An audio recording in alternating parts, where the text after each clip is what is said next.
Hello दोस्तों, स्वागत है आप सभी लोगों का राजस्थान एकेडमी पर। मैं प्रवीण सिंह आप सभी लोगों के साथ में। जैसा कि आप सभी लोग जानते हैं दोस्तों, सेकंड ग्रेड मैथ्स के अंतर्गत हम लोग जो है दोस्तों 2D के बारे में बात कर रहे थे, यानी कि 2 डायमेंशनल ज्योमेट्री जो होती है उसके ऊपर, ठीक है। और 2 डायमेंशनल ज्योमेट्री के अंदर हमने कल जो है लास्ट वीडियो में पढ़ लिया था कि डिस्टेंस बिटवीन 2 पॉइंट्स कैसे निकालेंगे, सेक्शन फॉर्मूला क्या होता है और इंटरनल सेक्शन डिवीजन क्या होता है, एक्सटर्नल डिवीजन क्या होता है, उसके बारे में उसके बाद में मैंने आपको कुछ जो है ज्योमेट्रीज थी, जैसे कि आपका कह सकते हैं पैरेललोग्राम क्या होता है, ट्रायंगल क्या होता है, इनके जो है एरियाज कैसे निकाले जाते हैं, उनकी कुछ प्रॉपर्टीज़ के बारे में मैंने बताया था। आज हम सीखने वाले हैं एरिया ऑफ ट्रायंगल जो है वो आप कैसे निकालोगे अगर आपको जो ट्रायंगल है उसके तीनों वर्टेक्सेस दे रखे हो, और लॉकस और ये क्या होता है इसके बारे में हम जो है जानकारी प्राप्त करेंगे, ठीक है। चलिए दोस्तों, तो अब बात आती है एरिया ऑफ ट्रायंगल की। तो एरिया, एक सेकेंड, ये इसको मिटा देते हैं, गलत हो गया। हाँ, अब लिखिएगा दोस्तों, एरिया ऑफ ट्रायंगल। अब एरिया ऑफ ट्रायंगल का मतलब क्या होता है? एरिया ऑफ ट्रायंगल का मतलब है जो त्रिभुज है जिसके वर्टेक्सेज आपको दे रखे होंगे उसका क्षेत्रफल निकालना है। मान लो आपको वर्टेक्स ए दे रखा है दोस्तों x1 y1, बी वर्टेक्स दे रखा है x2 y2, ठीक है, और सी वर्टेक्स क्या दे रखा है x3 y3। समझ में आ गई बात? अगर आपको इस ट्रायंगल का, ये देखिए मैं यहाँ जो है केवल एक आपके दिमाग में एक चित्र बन जाए इसके लिए बता रहा हूँ। ये ट्रायंगल है मान लो जिसके वर्टेक्सेज है ABC, जो इसके आपको जो है कोऑर्डिनेट्स दे रखे हैं x1 y1, x2 y2 और x3 y3, ठीक है। तो इसका जो एरिया होगा वो क्या होगा? तो एरिया हो जाएगा आपके क्या, हाफ और डिटर्मिनेंट ऑफ x1 y1 और ये आ जाएगा 1, ठीक है, x2 y2 और ये आ जाएगा 1, x3 y3 ये आ जाएगा आपका 1। समझ में आ गई बात? तो अगर आपको ट्रायंगल के तीनों वर्टेक्सेस दे रखे हो और आपको एरिया पूछा जाए तो आप क्या करोगे? तो आप इस प्रकार से जो है इसका एरिया निकाल लोगे। ये क्या है? एक डिटर्मिनेंट है। डिटर्मिनेंट कैसे सॉल्व करते हैं आपको पता होगा। अगर आप x1 को ले रहे हो तो इस आपकी रो को और इस रो को हटा दोगे तो बचेगा क्या, y2 माइनस y3। तो x1 into y2 minus y3, फिर y1 लोगे, फिर 1 लोगे और उसको आप सॉल्व कर दोगे, ठीक है।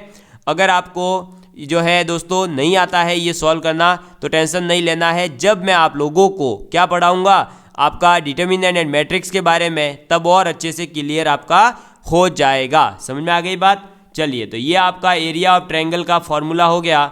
अब मैं आपको लिखवा रहा हूँ टेस्ट, किसके लिए? कोलिनियरिटी के लिए। 3 पॉइंट आपको दे रखा हो और उनकी अगर कोलिनियरिटी चेक करनी है तो आप कैसे करोगे? तो आप लिखेंगे test of collinearity, test of collinearity, collinearity of 3 point, ठीक है।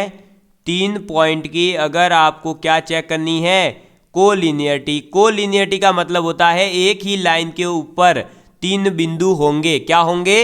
एक ही लाइन के ऊपर, यानी ये आपकी जो है एक लाइन बना दी सपोज करिए, तो इसी के ऊपर आपका ये ए बिंदु है, इधर मान लो आपका ये बी बिंदु है, इधर ये आपका सी बिंदु है, ठीक है।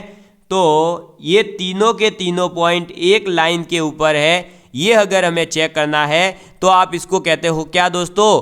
कोलिनियरिटी चेक करना, ठीक है। अब ये जो चेक करना है, ये 3 बिंदु दे रखे हैं, ये कोलिनियर है या नहीं है, ठीक। इन तीनों के मान लो आपको कोऑर्डिनेट्स दे दिए x1 y1, इसका कोऑर्डिनेट दे दिया x2 y2 और इसका कोऑर्डिनेट दे दिया x3 y3। तो आप इसमें एक तो ये कर सकते हो, देखो 2 टेस्ट लिखवा रहा हूँ। पहला तो आप तरीका अपना सकते हो कि ए बी की डिस्टेंस निकालो, फिर आप डिस्टेंस निकालोगे किसकी? बी सी की।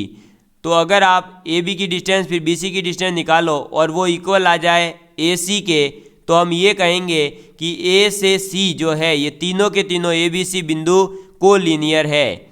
और दूसरा तरीका, ये तो है फर्स्ट मेथड, ये तो होगा बहुत लंबा, लेकिन दूसरा मेथड आपका क्या है कि आप area of triangle A B C मान लो भाई, अगर ये कोलिनियर है मान लो, तब तो क्या होगा, जीरो आना चाहिए, क्योंकि ये ट्रायंगल बनेगा ही नहीं, और ट्रायंगल नहीं बन रहा तो इस ट्रायंगल का एरिया कितना हो जाएगा, जीरो। और अगर ये कोलिनियर नहीं है तो फिर ये ट्रायंगल बनाएंगे और उसका एरिया जो भी है वो निकल जाएगा। लेकिन हमें तो चेक ही क्या करना है, कोलिनियरिटी, तो हम क्या करेंगे, एरिया को जीरो रखेंगे।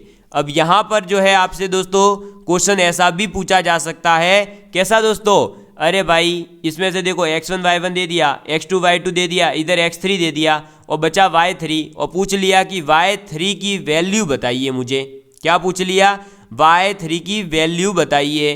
तो आप y3 की वैल्यू निकालने के लिए क्या करोगे, इनका जो एरिया बन रहा है इस ए बी सी से उसको कर दोगे जीरो पुट। अगर वो कोलिनियर है, ऐसी कंडीशन दे देगी कोलिनियर है तीनों पॉइंट, तो कोलिनियर है तो एरिया जीरो कर दो, वहां से आपके y3 की वैल्यू निकल जाएगी। ठीक है, चलिए आगे बढ़ते हैं। इंपॉर्टेंट कॉन्सेप्ट आ जाता है हमारा, और आप लिखेंगे अब एक नॉट पॉइंट, नॉट करके।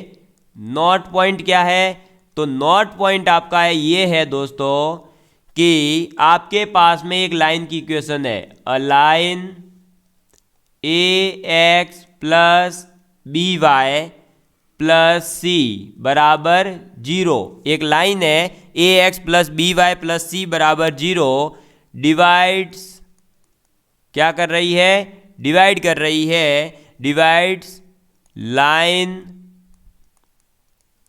ज्वाइनिंग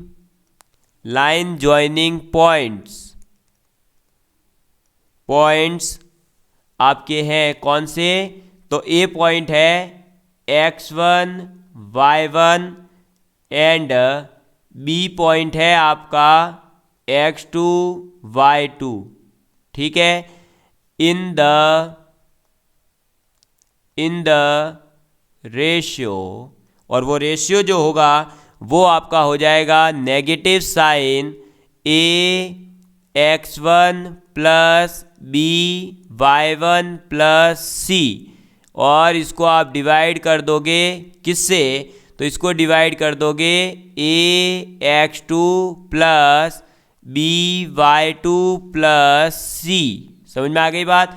तो अ लाइन, यानी कि आपके पास A X plus B Y plus C, मान लो कोई एक लाइन है जो कि ये रही। ठीक है, इसकी इक्वेशन क्या दे दी आपको, A X plus B Y plus C बराबर जीरो, ये लाइन है। और इस लाइन को डिवाइड, देखो a line this divides line joining point, ये आपके कोई दो पॉइंट है, मान लो इधर है आपका एक पॉइंट और एक पॉइंट है इधर। ठीक है, ये पॉइंट आपका मान लो B है जिसके कोऑर्डिनेट्स है x2 y2, और इधर आपका कोऑर्डिनेट पॉइंट है A जिसके कोऑर्डिनेट्स है x1 y1। समझ में आ गई बात। और ये कह रहा है कि आपके पास में एक लाइन थी A X plus B Y plus C, जो इन दो पॉइंट को जोड़ने वाली लाइन को कट कर रही है। तो कट कर रही है, दिख रहा है आपको किस रेशियो में, इस रेशियो के अंदर आपके डिवाइड करती है। समझ में आ गई बात। तो किस रेशियो में डिवाइड करेगी, इस रेशियो के अंदर डिवाइड करती है। कहने का मतलब है आपके पास में क्या होगा, आपके एग्जाम में एक लाइन की इक्वेशन दे दी जाएगी और फिर वो बोलेगा कि इस इक्वेशन को या इस लाइन को दो बिंदुओं को मिलाने वाली एक लाइन जो है उसको ये कट कर रही है। ठीक है, तो किस रेशियो में कट करेगी ये मुझे बताओ। तो आपका डायरेक्ट आंसर हो जाएगा minus of A X one plus B Y one plus C upon A X two plus B Y two plus C. समझ में आ गई बात। तो आपका जो है डायरेक्ट आंसर आ जाएगा। क्लियर है। चलिए अब आप इसी के अंदर नेक्स्ट जो है सेकेंड पॉइंट लिखेंगे कि आपका एक्स एक्सिस, जो एक्स अक्ष होता है ना आपका वो, तो X axis divides line joining divides line joining A नहीं x1 और y1 and x2 y2 in ratio, और वो किस रेशियो में, तो इन रेशियो -y1:y2। क्लियर है बात। ये कह रहा है कि एक्स एक्सिस जो है वो डिवाइड होगा, एक्स एक्सिस जो है ना आपका वो डिवाइड करेगा किसको, जो इन दो पॉइंट को x1 y1 और x2 y2 की लाइन ज्वाइनिंग है। मतलब x1 y1 और x2 y2 दो पॉइंट है, दोनों पॉइंट को जोड़ोगे तो एक लाइन मिलेगी। जो लाइन मिली उसको x अक्ष जो है वो कितने रेशियो में डिवाइड करेगा, तो वो डिवाइड करेगा -y1:y2। समझ में आ गई बात। ऐसे ही y axis divides line joining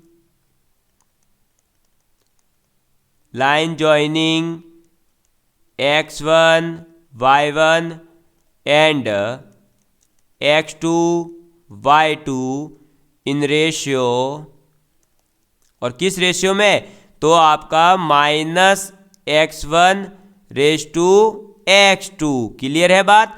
मतलब आपका ये जो है कॉन्सेप्ट बहुत ही काम का है, क्योंकि इससे कई बार क्वेश्चन पूछा गया है।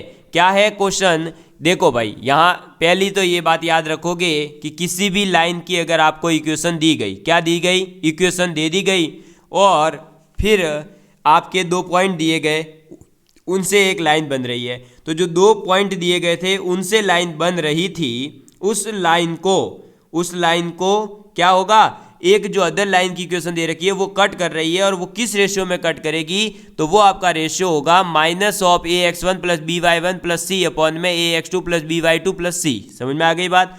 और जो x एक्सिस है वो किसी भी x1 y1 और x2 y2 से जुड़ी एक लाइन को किस रेशियो में कट करता है, तो -y1:y2। समझ में आ गई बात। और अगर y एक्सिस की बात की जाए तो वो कट करता है किस रेशियो में दोस्तों, अरे किस रेशियो में, -x1:x2। समझ में आ गई बात। क्लियर है इतनी बात। चलिए अब बढ़ते हैं दोस्तों हम आगे की ओर। तो अब हमारा नेक्स्ट जो कॉन्सेप्ट आता है दोस्तों वो आ जाता है हार्मोनिक कॉन्जुगेट का। कौन सा कॉन्सेप्ट आता है, हार्मोनिक कॉन्जुगेट। अब ये हार्मोनिक कॉन्जुगेट क्या होते हैं इसके बारे में हम बात करेंगे।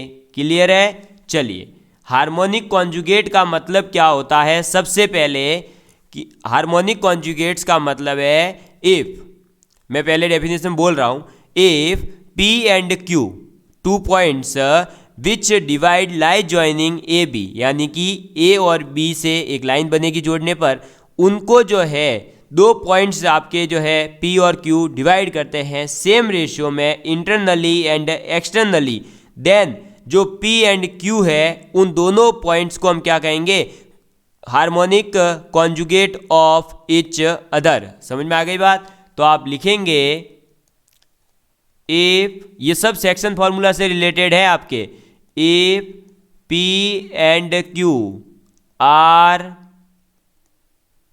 2 points, P and Q are 2 points which divides line joining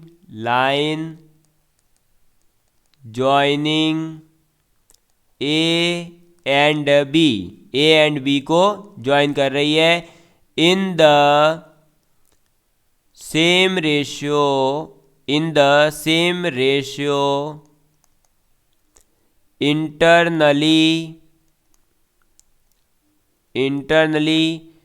and externally. समझ में आ गई बात। इंटरनल यानी कि आंतरिक और बाह्य दोनों ही रेशियो में समान भाग में डिवाइड कर रही हो, यानी कि आप एक्सटर्नल रेशियो निकालें चाहे इंटरनल रेशियो निकालें, इक्वल आ रहा हो, देन आपका जो P एंड Q पॉइंट है आर कॉल्ड हार्मोनिक कॉन्जुगेट कहेंगे। किसका? तो हार्मोनिक कॉन्जुगेट ये एक दूसरे के कहलाएंगे, ऑफ ईच अदर। क्लियर है इतनी बात? ठीक है। और वो जो है दोस्तों रेशियो आपका आता है वो आप यहाँ से निकाल सकते हो। देखो डायग्राम पहले बनाएंगे हम। ये हमारी ये लाइन मान लो, ठीक है।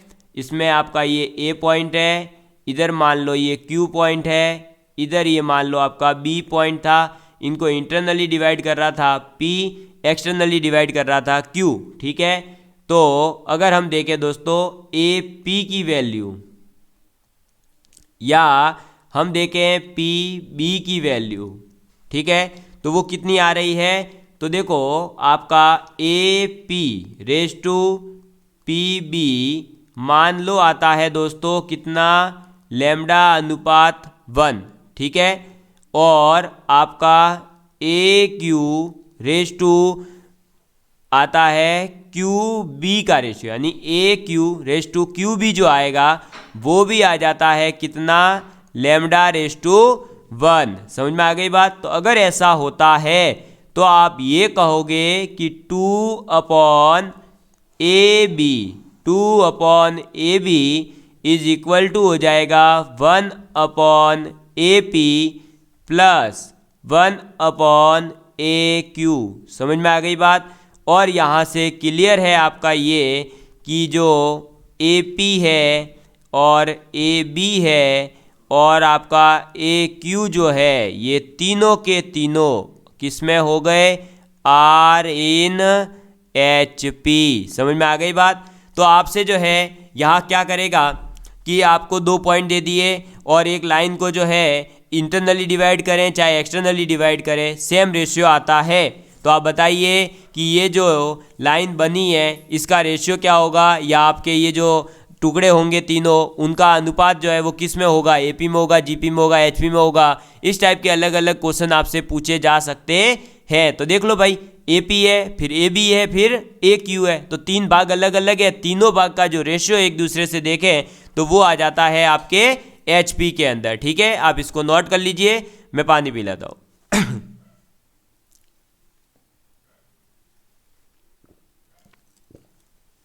ठीक है दोस्तों, ठीक है। तो आपने इसको नोट डाउन कर लिया होगा मेरे इक्वल हिसाब से। तो चलिए अब बढ़ता हूं मैं दोस्तों आगे की ओर। अब नेक्स्ट कॉन्सेप्ट आता है आपके लोकस। क्या आ जाता है दोस्तों? लोकस के बारे में अब हम पढ़ने वाले हैं। चलिए लिखिए लोकस के बारे में। तो लोकस क्या होता है? बेसिकली दोस्तों आपका ये एक पाथ है। तो क्या हो जाएगा? Locus is path traced by locus is traced by a moving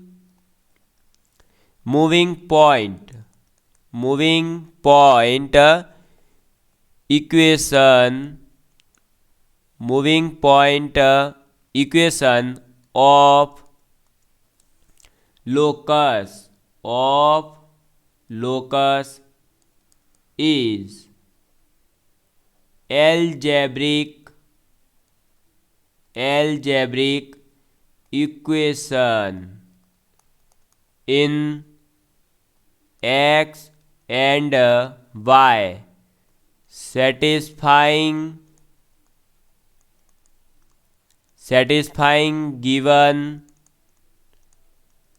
given condition।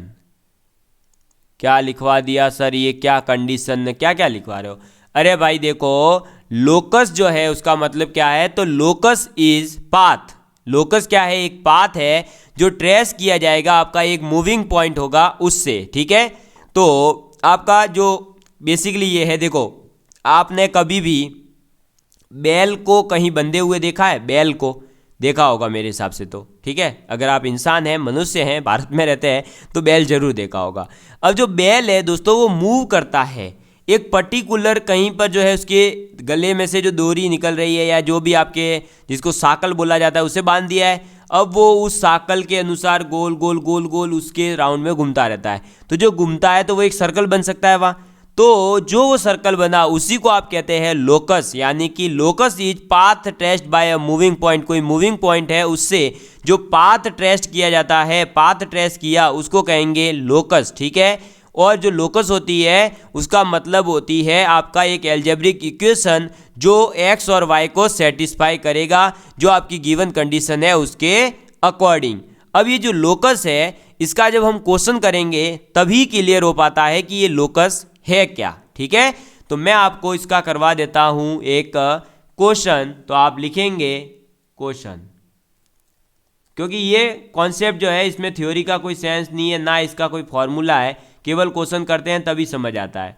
तो लिखिए find locus of a point, find locus of a point P which is equidistance, which is equidistance from A, जिसके coordinates है आपके 3,4 and एक B point है जिसके coordinate है 5,-2। ठीक है। तो आपके पास में क्या आ गया दोस्तों, आपको निकालना है कि locus of a point P का आप लोकस निकालिए और जो P पॉइंट है वो आपका इक्वी डिस्टेंस है किससे, A से और B से। इसका मतलब अगर हम P के कोऑर्डिनेट माने x y तो आपका इक्वी डिस्टेंस है। तो इस P की और आपके A का जो पॉइंट है वो कोऑर्डिनेट्स क्या है 3,4 और B के कोऑर्डिनेट्स क्या है 5,-2। तो A की P से डिस्टेंस और फिर B की P से डिस्टेंस निकालेंगे और इसको इक्वल कर देंगे। तो वो इक्वल डिस्टेंस तो कैसे निकलेगी, x-3 का होल स्क्वायर प्लस y-4 का होल स्क्वायर और उसका आ जाएगा अंडर रूट। लेकिन जब दोनों तरफ हम यही फॉर्मूला लगाएंगे तो अंडर रूट हमने पहले ही उड़ा दिया। ठीक है। उसमें कंफ्यूज मत हो जाना कि सर आपने कल फॉर्मूला लिखवाया, वहाँ तो आपने लिखवाया था और यहाँ तो है ही नहीं, तो वो भाई उड़ गया है और कुछ नहीं है। ठीक है। और ये हो जाएगा आपका y, फिर माइनस माइनस ये प्लस का 2 और इसका स्क्वायर। ठीक है। इसको करो एक बार आप एक्सपेंड, तो करेंगे क्या हो जाएगा, ये x² माइनस 6x प्लस 9, ये हो जाएगा y² माइनस का 8y, ठीक है, प्लस 16। क्लियर है। बराबर ये कितना हो जाएगा x² माइनस 10x, ये हो जाएगा प्लस 25। इधर इसको एक्सपेंड करेंगे तो y² प्लस 4y प्लस 4। ठीक। अब जो जो उड़ रहे हैं उनको कह दो टाटा बाय बाय, इधर से भागो। तो ये x² उड़ गया, y² उड़ गया, x² उड़ गया, y² उड़ गया। इनका तो हो गया है बल्ले बल्ले। अब जो बचे हैं उनको लिखेंगे तो माइनस का 6x माइनस का 8y और 16 और 9 जुड़ करके कितना हो जाएगा दोस्तों 25। ठीक है। बराबर में आपके क्या बचा 10x प्लस में 25 और 4 9 यानी 29 प्लस 4y। अब इधर से आप x y को अलग अलग कर दीजिए। तो जब आप इसको इधर लेकर आएंगे तो 10x प्लस का आएगा और इधर माइनस 6x है तो हो जाएगा 4x, यानी इसका हो गया टाटा बाय बाय। फिर बचा 4y, इसको जब आप इधर लेकर आएंगे और माइनस 8y यानी कि माइनस 12y, इसका भी हो गया टाटा बाय बाय। ये है 25, ये है 29, इधर आएगा तो आपका बन जाएगा कितना माइनस का 4। या इक्वेशन बनानी है तो हम इधर ही रख देते हैं 29 माइनस 25 यानी 4। इधर से हम क्या कर सकते हैं 4 कॉमन ले सकते हैं। जैसे ही 4 कॉमन लेंगे इक्वेशन बन जाएगी x माइनस 3y बराबर में 1। क्लियर है बात। तो यही जो आपके सामने इक्वेशन आई है ना, ये इक्वेशन ही क्या है लोकस है। किसकी लोकस है पॉइंट P की। और वो जो पॉइंट P है उसके लिए कंडीशन क्या दे रखी है, तो कंडीशन ये दे रखी है कि ये पॉइंट P जो है वो आपके A और इस B बिंदु से क्या है, इक्वल डिस्टेंस पर है। तो लोकस की डेफिनेशन यही तो लिखवाई है कि जो भी कंडीशन आपको दी गई है उस कंडीशन को आपका जो भी मूविंग पॉइंट है वो सेटिस्फाई करेगा। तो हमने जो है उसकी इक्वल डिस्टेंस निकाल दी। इक्वल डिस्टेंस निकाल करके हमारे पास एक इक्वेशन आएगी। बस वो इक्वेशन जो है ये अलजेब्रिक इक्वेशन हो गई, और ये अलजेब्रिक इक्वेशन ही आपकी क्या है दोस्तों, अलजेब्रिक इक्वेशन को ही हम कह रहे हैं लोकस। समझ में आ गई बात, क्लियर है इतना? तो चलिए दोस्तों, अब मिलेंगे हम नेक्स्ट वीडियो में। छोटे वीडियो इसलिए ला रहा हूं दोस्तों क्योंकि बड़े वीडियो में जो है बच्चों को प्रॉब्लम हो रही है, नोट्स नहीं बना पाते हैं, और लॉन्ग क्लासेस यूट्यूब पर देख पाना मुझे भी पता है थोड़ा सा मुश्किल रहता है। हाँ, कोई डेडिकेटेड है पूरा तो पूरा बना सकता है, लेकिन जो है दोस्तों इतना डेडिकेटेड होते हैं तो फिर आंखों पे थोड़ी जलन वगैरह भी होती है, और मुझे खुद को भी वीडियो बनाने में थोड़ी समस्या होती है। बाकी जब भी मुझे लगेगा कि आपका ये टॉपिक जो है जल्दी से कंप्लीट कर देना चाहिए तो मैं बड़े बड़े वीडियो बना दूंगा। बाकी ये 2D वगैरह के जो टॉपिक है इंपॉर्टेंट है, तो प्लीज़ इसको जो है हम आधे आधे घंटे के ही वीडियो में करेंगे। और वैसे भी अभी जो है हमारे, आप जानते हैं कि मेरी ज्वाइनिंग मतलब जो है मैं ऑलरेडी जॉब में हूँ, आप जानते ही हैं। तो उस वजह से जो है मेरे स्कूल में अभी CBSE पैटर्न चलता है, तो मार्च अप्रैल में हमारे एग्ज़ाम होने वाले हैं, और मैंने आपको बताया है कि मैं वहाँ 11-12 के बैचेज़ को पढ़ाता हूँ। तो उस वजह से अब टाइम भी थोड़ा सा कम मिलता है, तो हम छोटे छोटे वीडियो के माध्यम से कंटिन्यूसली जो है आपका सिलेबस कंप्लीट करेंगे। जैसे ही एक बार मैं फ्री हुआ फिर मैं संडे को भी आपके 5-5 घंटे के बड़े लेक्चर भी लेकर के आ जाऊँगा, ठीक है? तो आपको बस जुड़े रहना है, पढ़ाई करते रहना है और नोट्स बनाते हुए कंप्लीट करना है। धन्यवाद।